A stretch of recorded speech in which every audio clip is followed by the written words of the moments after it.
नारायणाय। ओम नमो भगवते वासुदेवाय।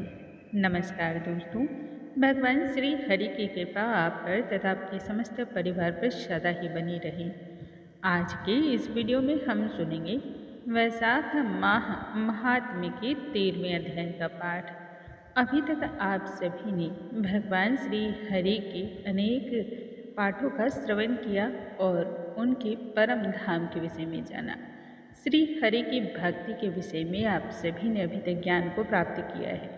किस दान से मनुष्य को कौन से पुण्य की प्राप्ति होती है और किस पाप से मनुष्य को किस प्रकार के कष्ट प्राप्त होते हैं। इन सभी से दुखों का निवारण क्या होता है वह सभी अभी तक के वीडियो में हमने सुना। आज की इस वीडियो में हम आगे की कथा का श्रवण करेंगे। आइए भगवान श्री हरि का हम ध्यान करते हैं और फिर आज के पाठ को हम आरंभ करते हैं। बोलो भगवान श्री हरि की जय, स्वामी नारायण की जय। पराजित होकर यम जब ब्रह्मा जी के चरणों में पहुंचा तब उनकी स्तुति करने के पश्चात कहने लगा कि हे ब्राह्मण, मेरी बात का कृपया कर आप ध्यानपूर्वक श्रवण करें। मैं जिस पद पर आसीन हूँ उससे मृत्यु प्राप्त करना मुझे ज़्यादा सरल लगता है, लेकिन अपने पद का खंडन होना मैं बहुत अधिक इस बात से लज्जित हूँ।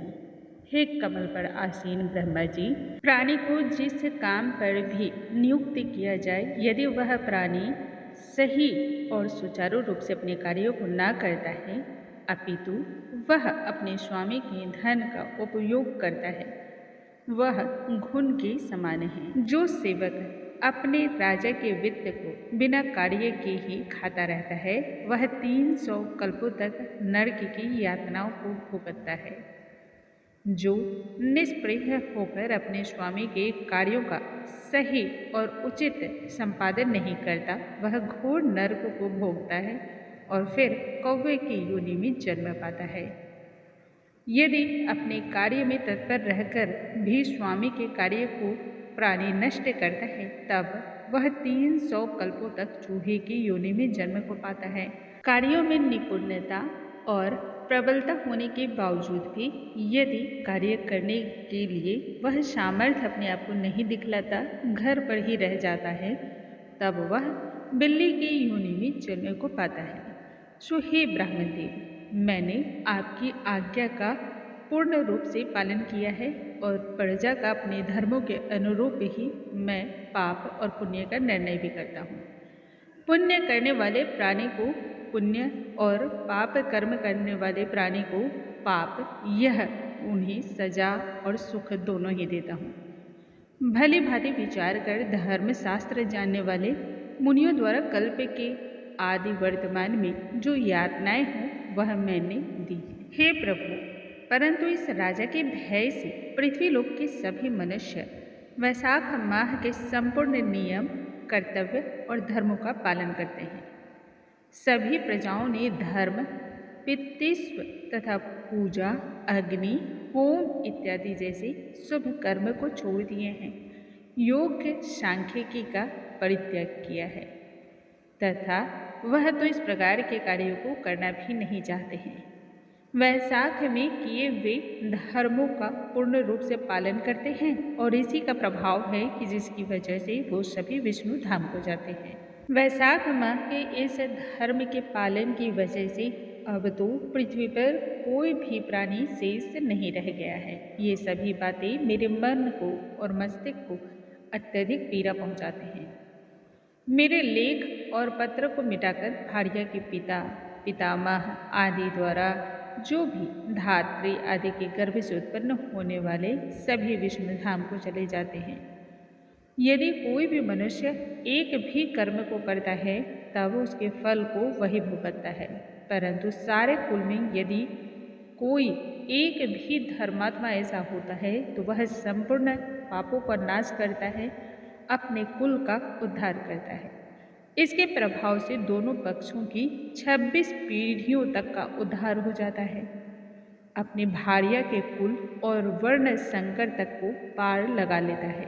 हे प्रभु, ये सभी विष्णु धाम को इसके प्रभाव से जा रहे हैं, अतः अब मेरी यहाँ पर कोई आवश्यकता नहीं है।